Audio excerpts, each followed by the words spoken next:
Good morning and welcome to our Sunday presentation. United Lodge of Theosophists, Washington, D.C. meets every Sunday at 11 a.m. for the discussion of a particular topic. Today's presentation will be on the Great Design, and next week the topic will be Lessons of the Zodiac. Please also note that we meet every first and third Sunday of the month at 12:30 p.m. to read and discuss selected theosophical writings. We're currently having roundtable discussions on the Bhagavad Gita. Our lodge, United Lodge of Theosophists, is guided by its declaration, which states the following.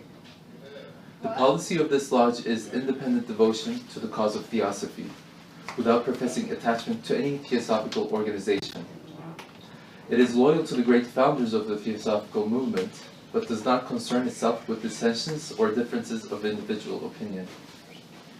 The work it has on hand and the end it keeps in view are too absorbing and too lofty to leave at the time or inclination to take part in side issues.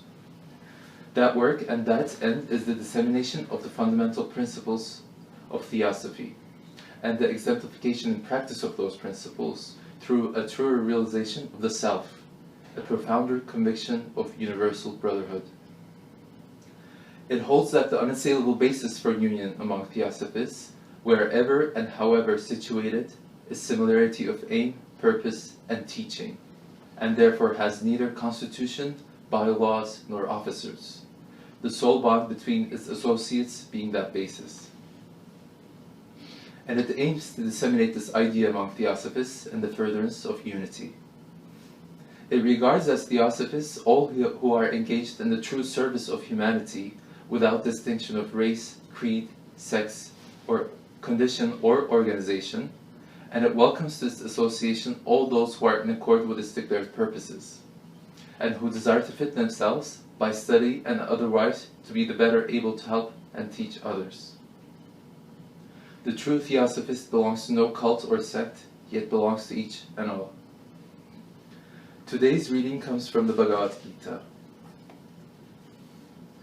Men, being contented and devoted to their own proper duties, attain perfection.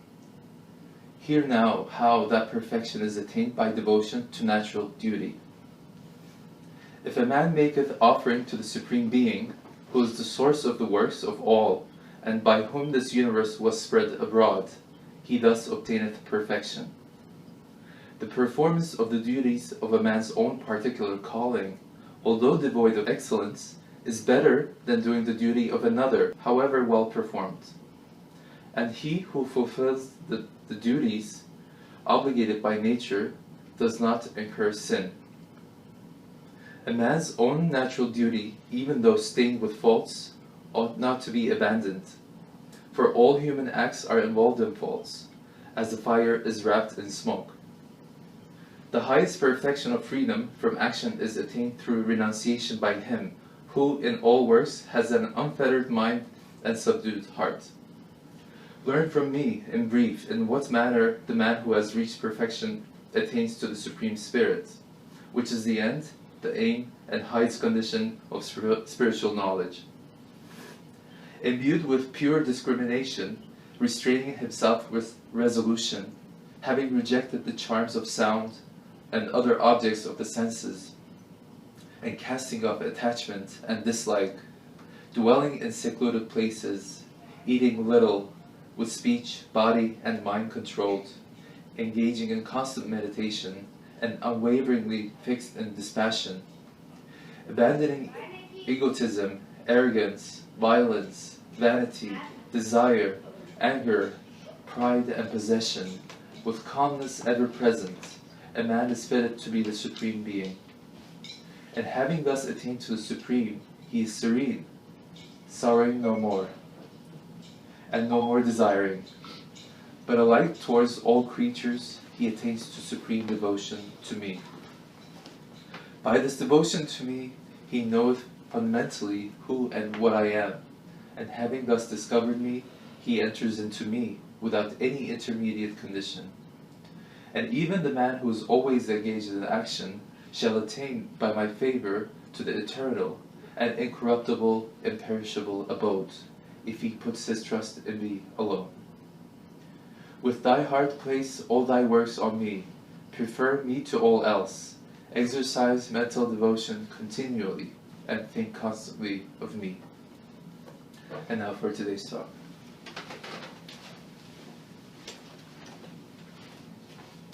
Thank you. The Great Design. Science continues to validate the Great Design as made available to the world in the Secret Doctrine. The Grand Design, a book published in 2010 and co-authored by Stephen Hawking, notes that invoking God is not necessary to explain the origins of the universe.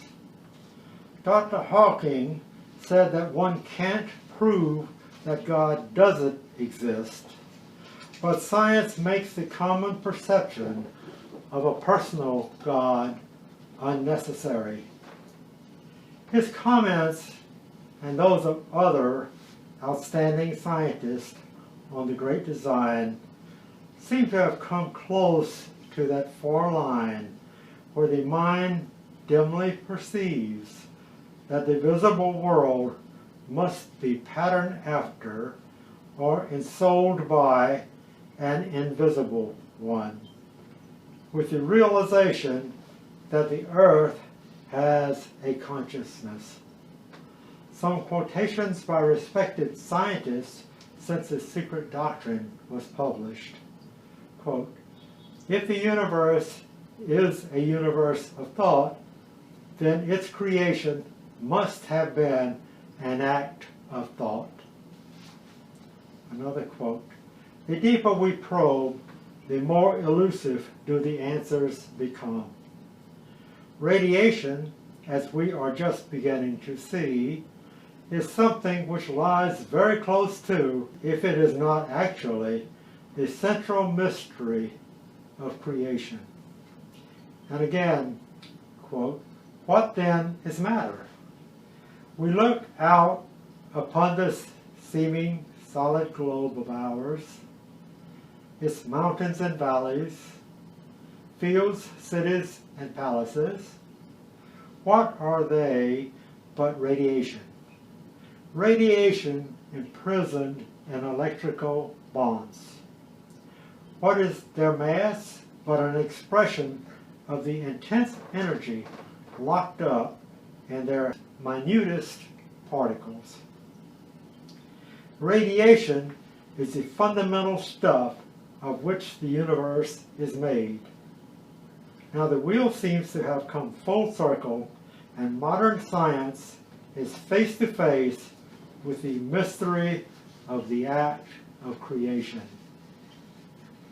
Another quote, "Certainly a single fiat of creation has, in most thinking minds, given way to the more glorious conception of the perpetual creation which surrounds us. Today is created anew from yesterday. One second gives birth to a fresh and succeeding second. And yet between them an enduring linkage occurs." Another quote, "The earth as the home of man is composed of matter, which is energy, poised in some balance of forms. In that sense, matter is alive. That which coordinates all phenomena is the dominance of law, which rules throughout the universe. Law is dominant, but law is inconceivable without intelligence." And the conclusion is that, quote, "If law is omnipotent and omnipresent, intelligence too must be omnipotent, omnipresent, and omniscient." Another quote, "Unquestionably, nothing in the universe occurs by chance. Everything has a definite cause, even though we may be baffled in our search for it. If one contemplates space or time or gravity, one will be driven to the inference that there is a mind behind it all, as when one contemplates adaptation in the plant or animal world. We are still left face to face with the problem, not only of how the psychochemical man-machine works, but of what makes it work. Another quote, "Today we are beginning to think of a turmoil of electric forces as active within the sunlit leaf, giving it a creative power impossible to describe. A Ruskin is wanted who will write a Stones of Chemistry," end quote, dealing with the spiritual side of the science, displaying the beauty of its edifice and the harmonious simplicity of its laws. No more purposive mechanism can be imagined than that of the green leaf. As it emerges from the embryo, before us in the green leaf lies the whole mystery of creative activity. Close quote. We now become aware of stories like that of an intuitive entrepreneur learning to convert fallen leaves to fuel, not in MIT, but by simply observing nature at work at Walden Pond. These scientists are undoubtedly researching the far line which divides things interpretable from those uninterpretable. As Light on the Path puts it, crossing that far line requires arousal of the faculty inhering in the divine soul of every person. Intuition.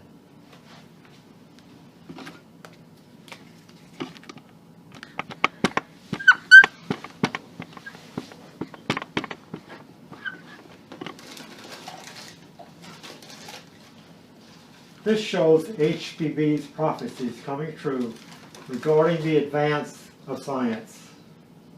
Facts corroborating many of the statements made in her books are bringing light to a world where people are blind with ignorance. Of the much that HPB says in The Great Design, we find, quote, "It is the many that proceed from the one. The living spiritual germs are centers of forces which in septenary form, which first generate, then give the primary impulse to the law of evolution and gradual slow development. As the ethereal forms of the first men are first projected on the 7 zones by 7 Dion-Johannite centers of force, so there are 7 centers of creative power for every root or parrot species of the host of forms of vegetable and animal life. There are certainly designers.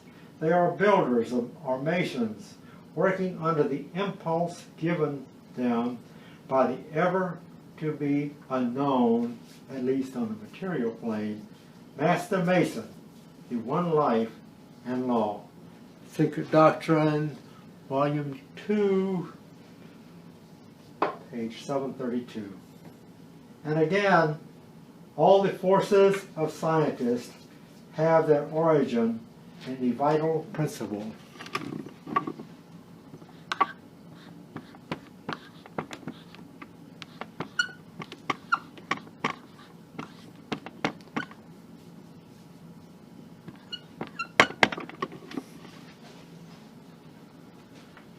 The one life, the collectively, of our solar system.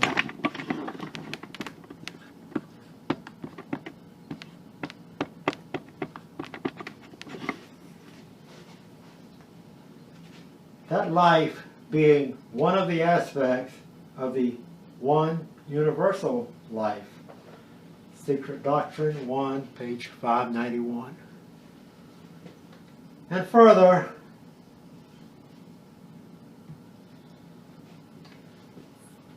there may be indeed a close relation between materialistic science and occultism, which is a complement and missing soul of the former, which is science. Secret Doctrine, page 634, volume 1. A major contribution to thought and knowledge was made when the Secret Doctrine revealed a sevenfold plan of universal evolution.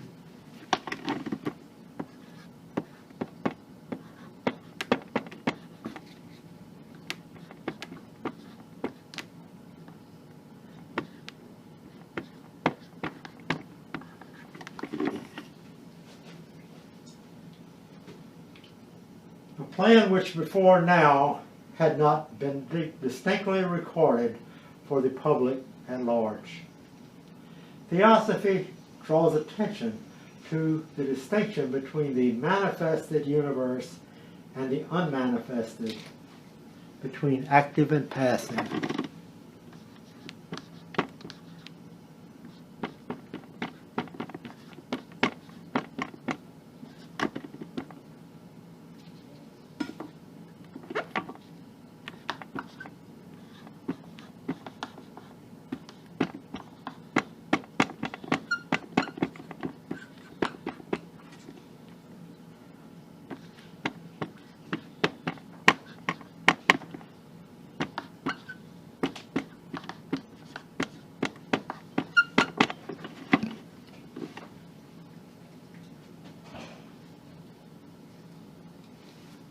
In which all differentiation had disappeared. That's where we're with the passive. And which is termed non-being. Only the active state of the one life can be known and speculated upon. From the dawn of differentiation to its twilight and close, the universe unfolds in accordance with a basic sevenfold plan. This plan exists even during the prolonged periods of rest, which follow the periods of manifestation and activity, as night does today. On the first page of the proem to the Secret Doctrine, we find it is on this plane, the plane of the universal soul, that the manvantric manifestations began. For it is in the soul that slumbers during the pralaya the divine thought, wherein lies concealed the plan of every future cosmogony and theogony. The inherent potency to differentiate must always exist. Whereas otherwise, there could be no succeeding period of manifestation. The Secret Doctrine addresses that which will become the seven planes of being, commencing with the spiritual and passing through the psychic to the material plane.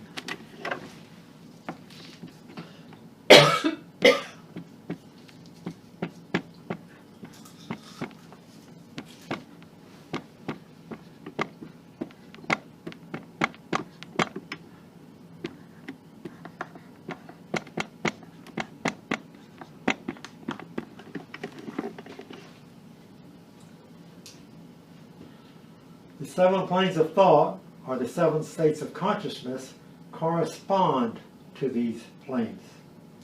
All these septenaries are symbolized by the seven skins, what the Secret Doctrine and Transactions of the Blavatsky Lodge refer to as the seven-skinned eternal Mother, Father.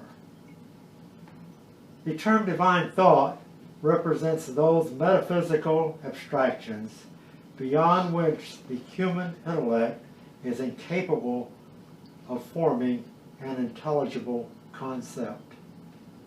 Behind the sevenfold plan and the divine thought stands the immutable law of periodical manifestation.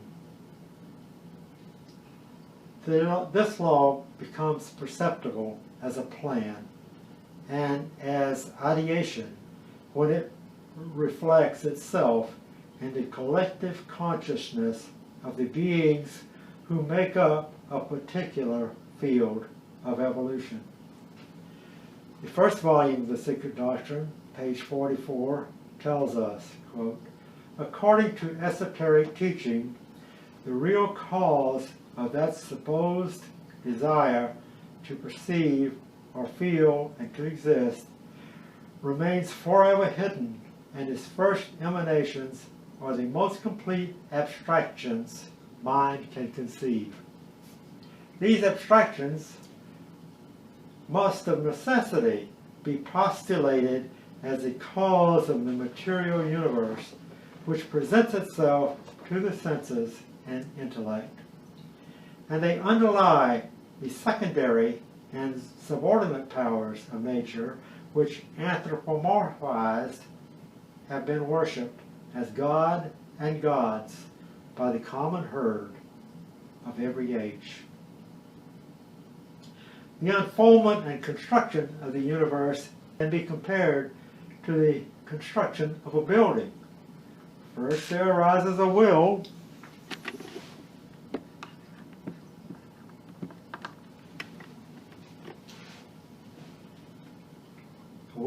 being a desire for erection of the building.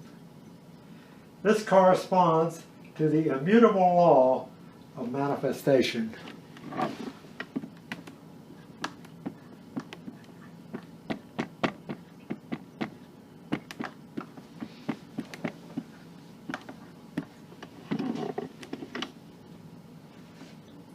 Second, the inspirers of the building communicate their desire and purpose to an architect.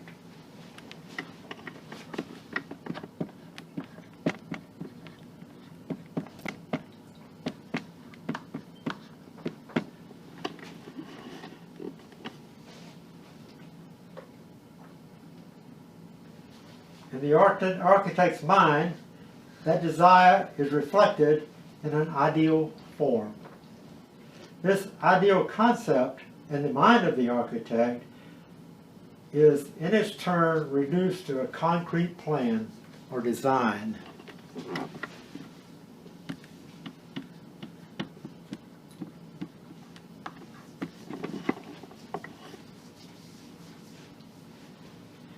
This is the first objective representation of the desire of the original builders and its ideal reflection in the thought of the architect.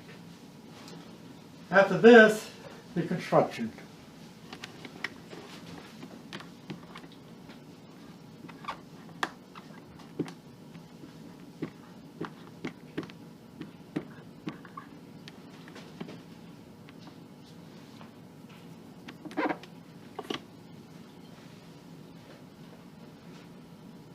The various groups of construction workmen correspond to the different hierarchies of celestial beings who participate in the work of cosmic construction and fulfillment of the plan in the universal mind.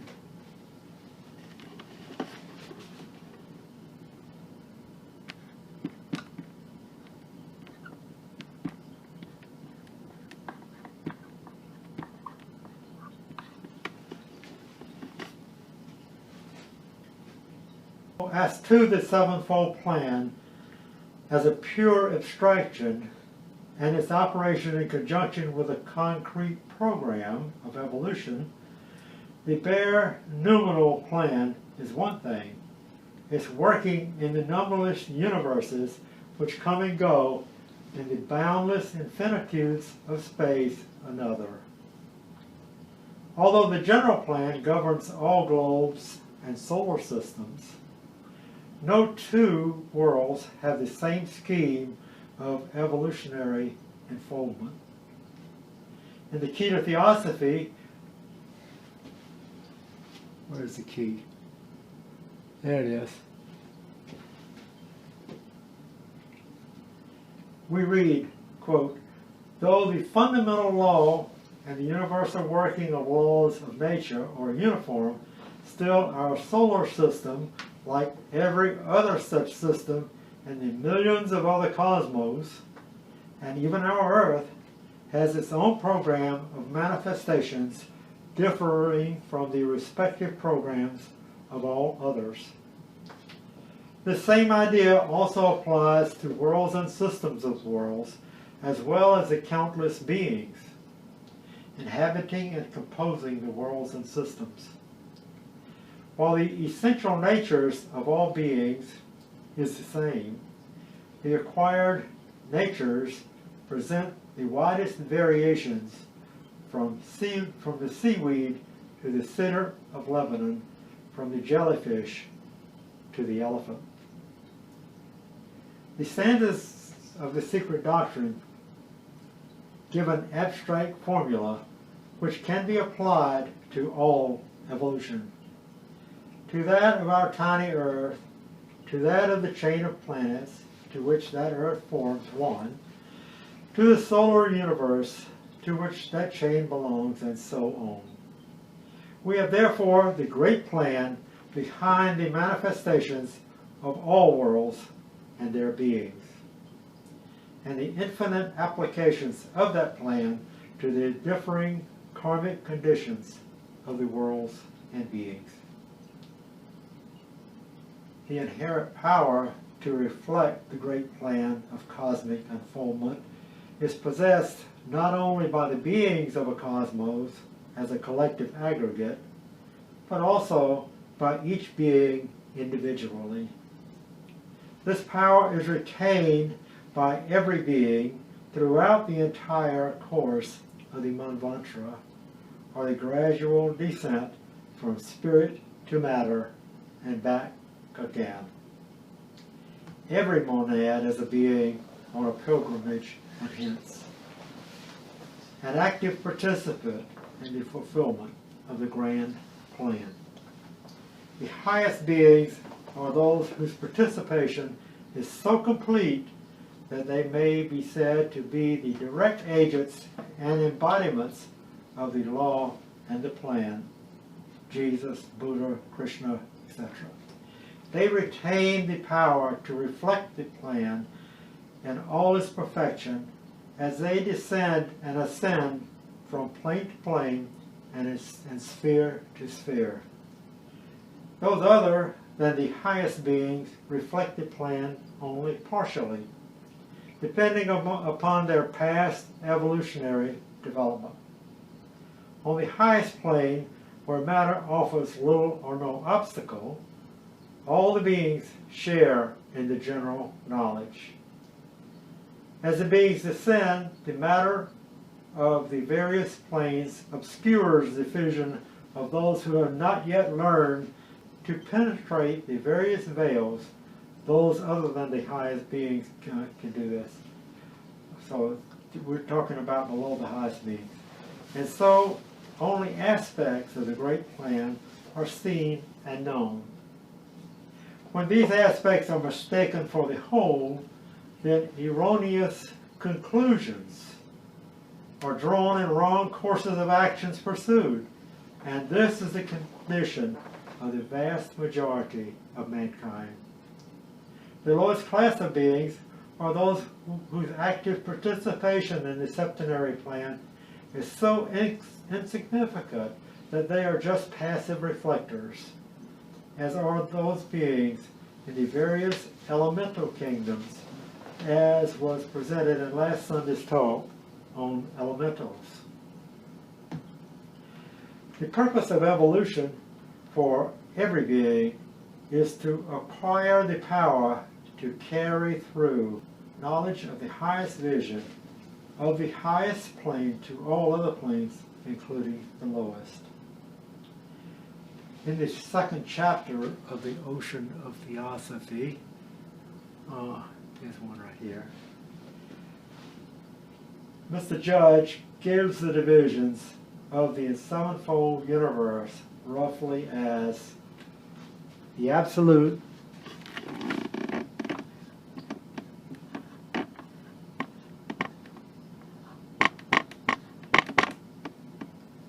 spirit, matter, this is next, mind, matter.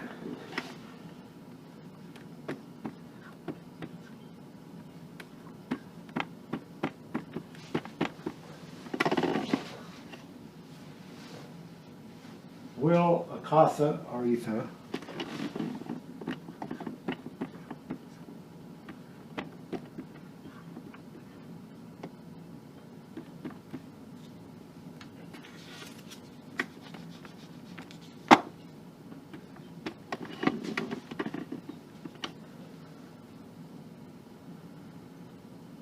And then life.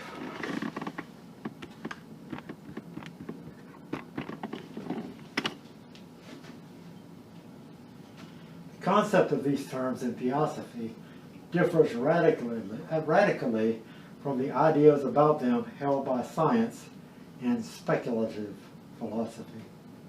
In Theosophy, the seven divisions are one in the unity from which they have emanated.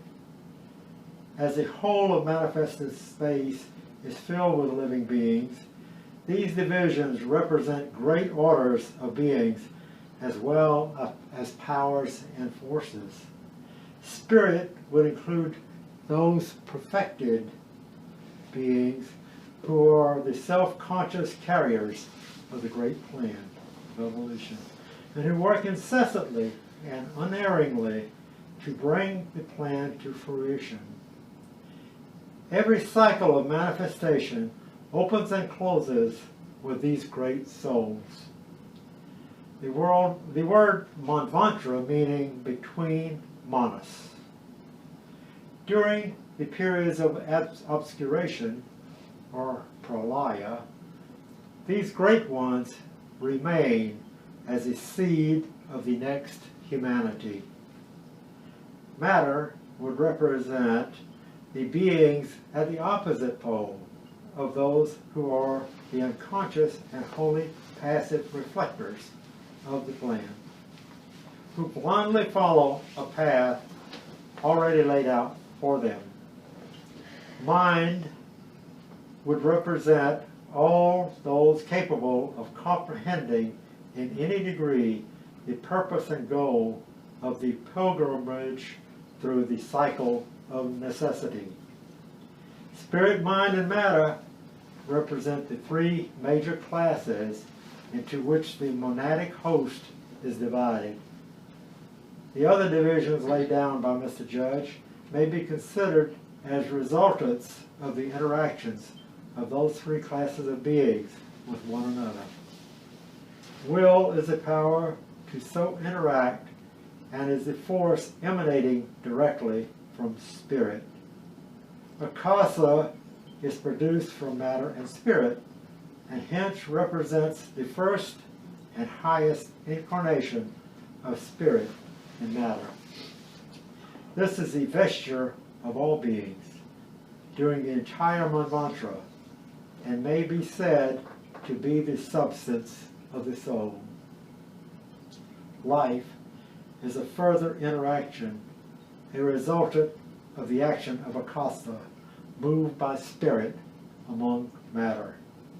It is through this interaction between the three major classes of monads, spirit, mind, and matter, that the three lines of spiritual, intellectual, and physical evolution are joined.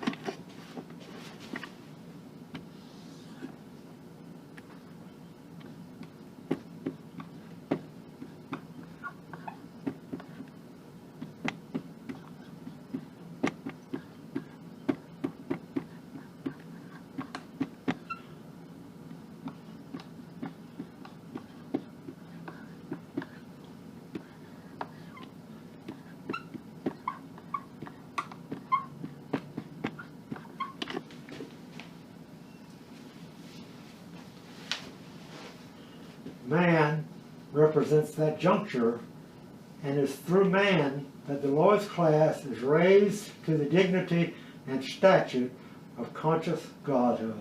That's our job.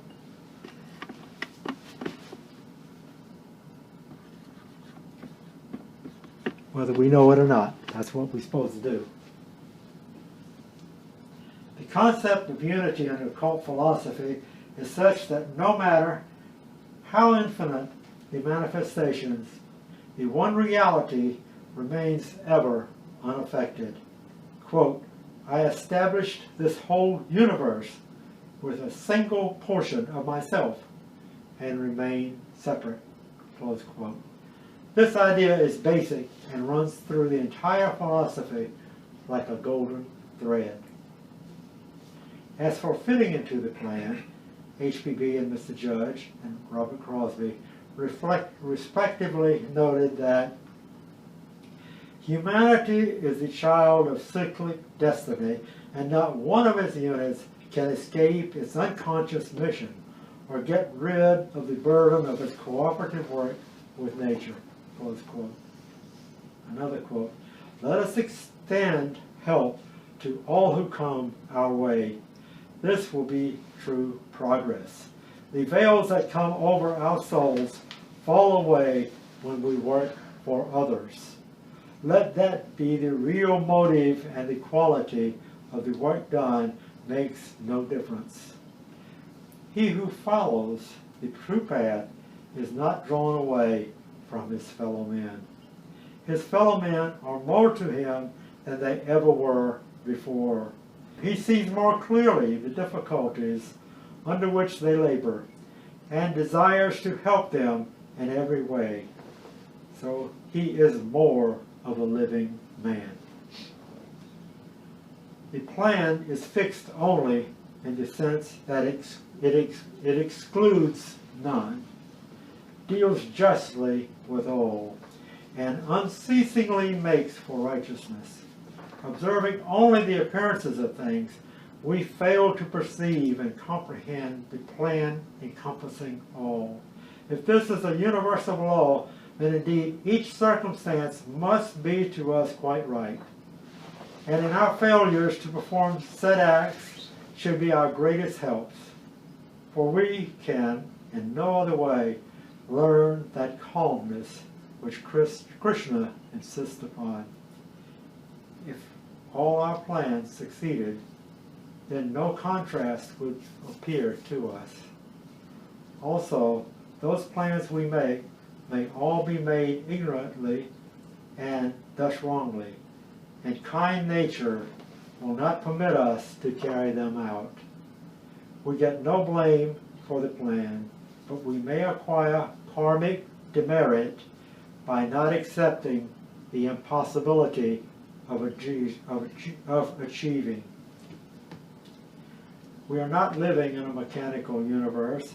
This earth is an aggregate of beings depending upon man for their evolution. All in ceaseless motion, they act in accordance with their own natures.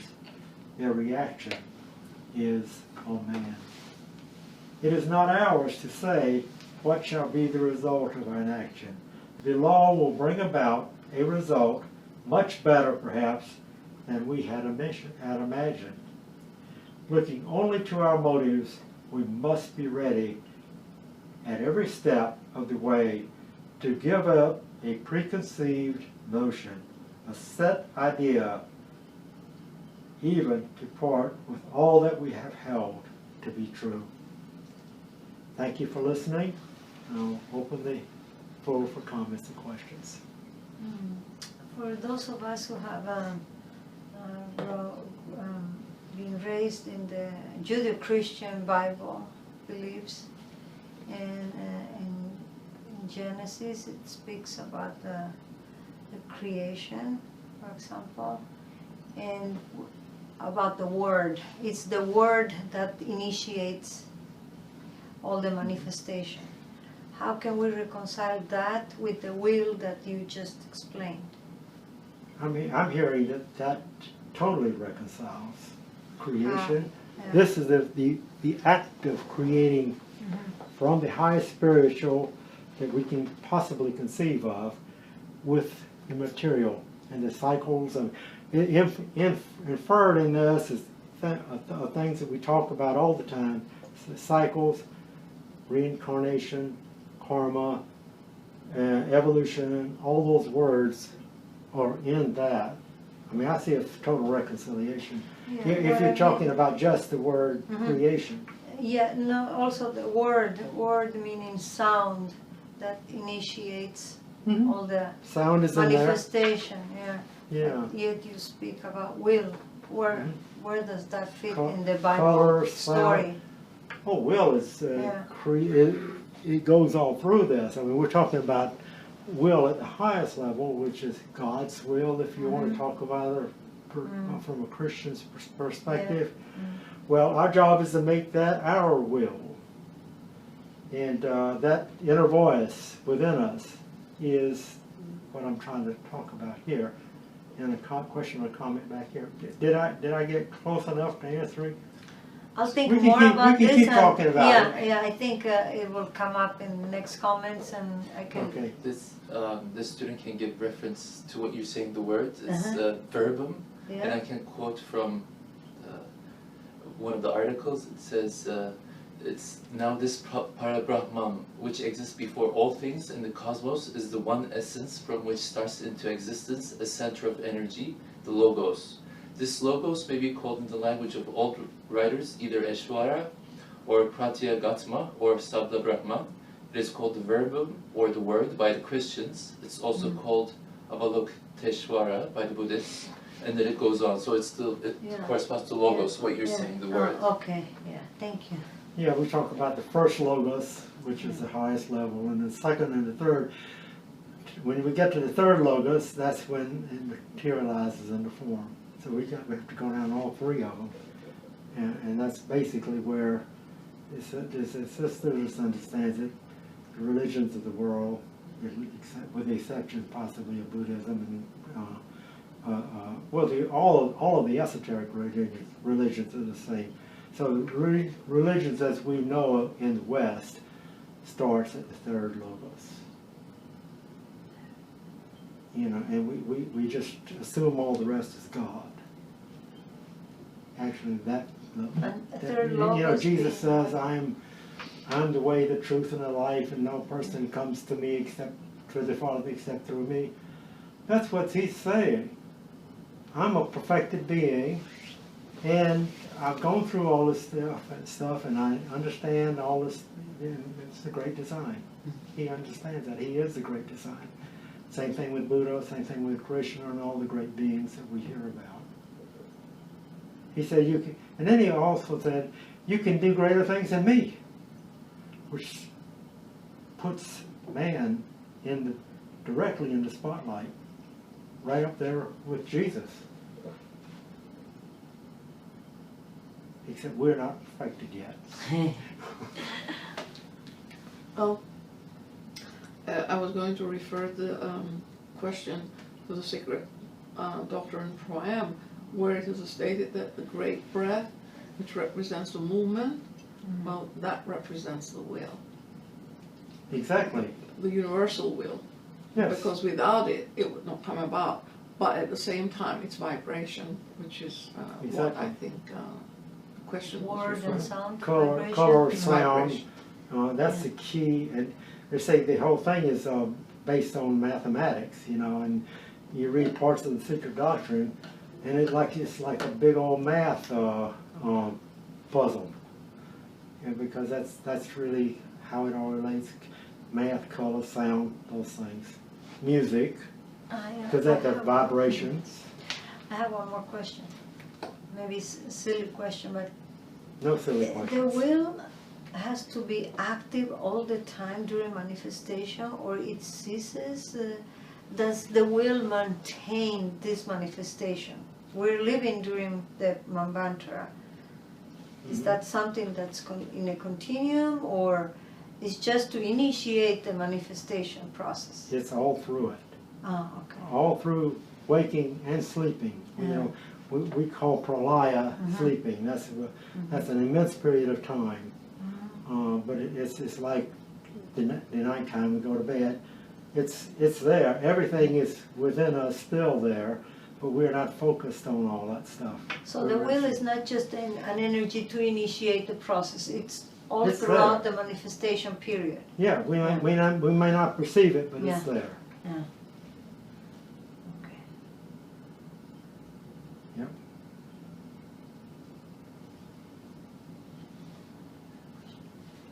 Now we are experts on the Great Plan. No, not quite experts. We got another question. You put vital principle on the board, and then one life. The diagram in the Secret Doctrine is a circle, and the explanation is that the surface of that circle is what defines the one life.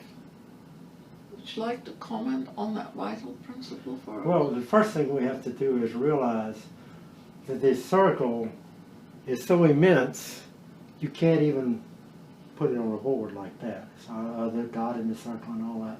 It's just its It's representation. It's a representation. Because we're told that the mind cannot perceive it unless it has a circumference. That's In correct. reality, you said it does not have a circumference. Right. So my mind cannot grasp that. So within No that circumference that's where we live, really. We're endless beings, but within that's the circumference that world we know about, which is this material world. I guess we draw that circle there, and when we do that,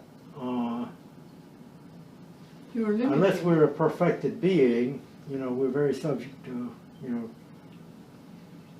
You're putting a well, limit we on can it, grow. by putting a circumference on We're it, subject to so that we too. can understand it. Right. But you said in reality it does not have a circumference. Our world is without a circumference. Right. It's omnipotent, omnipresent. Omniscient. So obviously, what about us? If we are a miniature copy of the universe, does this body contain all that we are, or is this just an illusion? This body contains it all, but some of it is asleep. Perhaps a lot of it is asleep right now in our current existence. If we think about ourselves as a physical body, that's an illusion. If we think of ourselves as containing everything that we talked about today, perhaps one level down from the Master Great Plan, I've seen it written that way too, then that's who we are. If we think about it, if you look in the mirror and say, this is me, it's an illusion. If you say, this is the container of me, then that's a different story. Because that's where we find all this.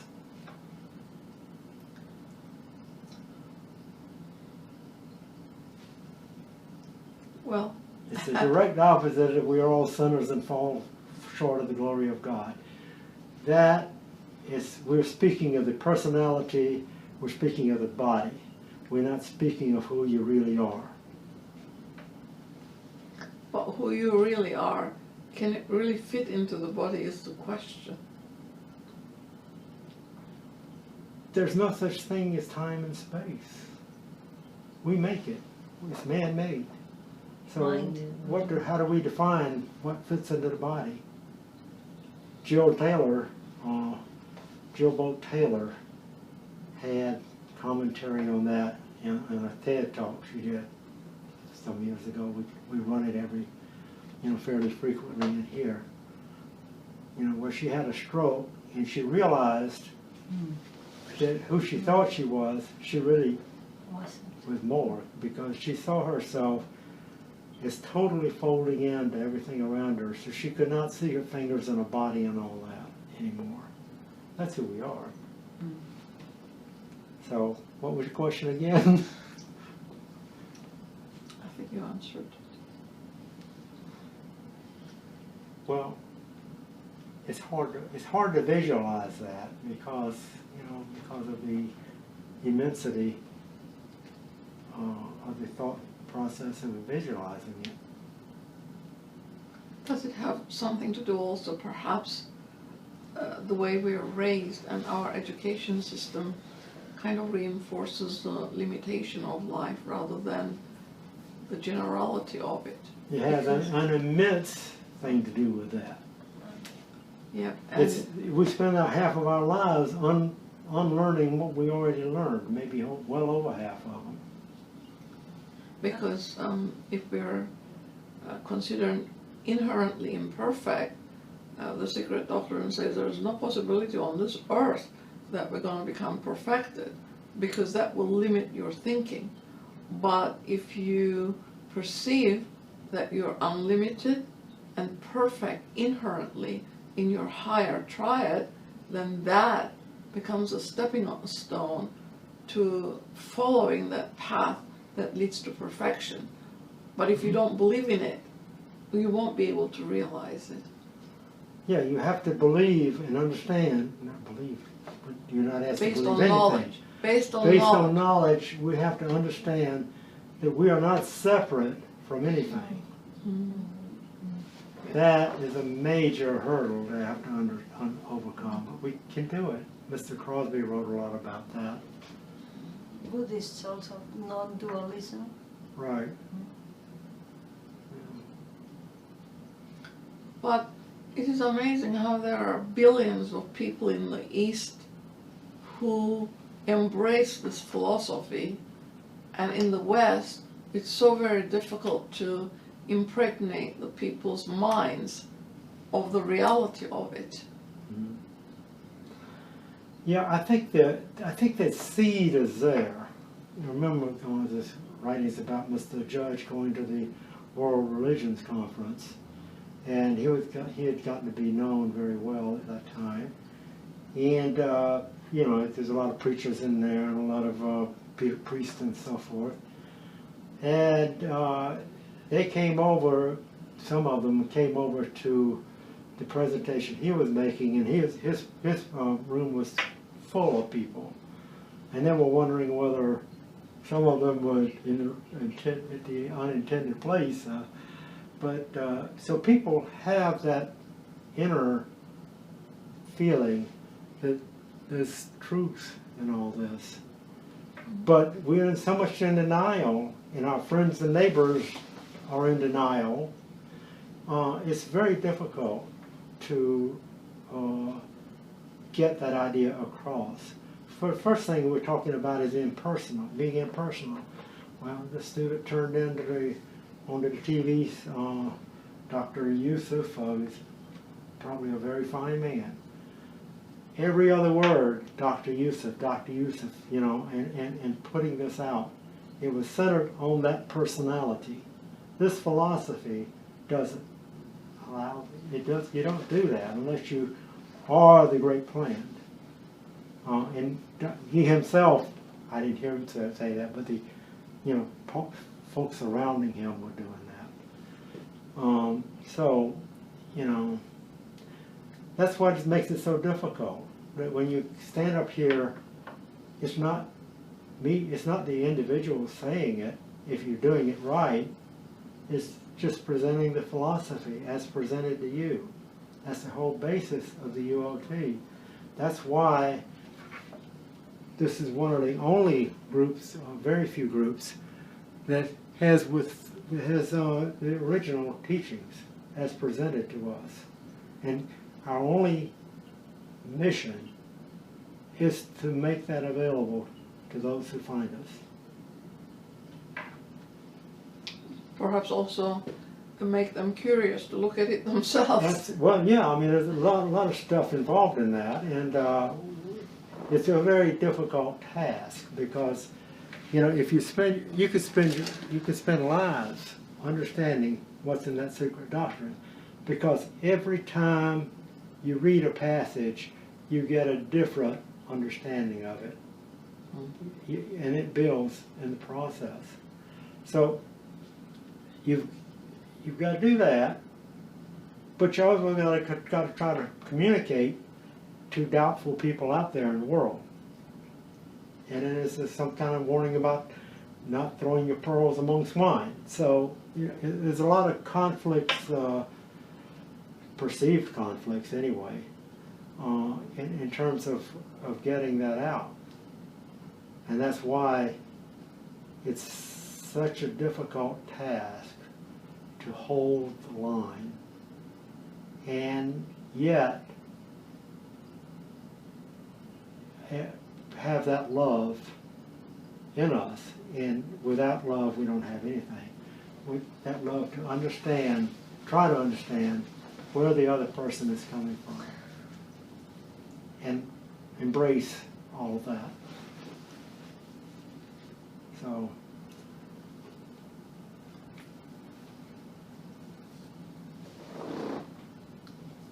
okay, final note. Next week's talk is on Zodiac. Lessons the of Zodiac. Letters of the Zodiac. Join us then. We will have our afternoon meeting after this. Thank you.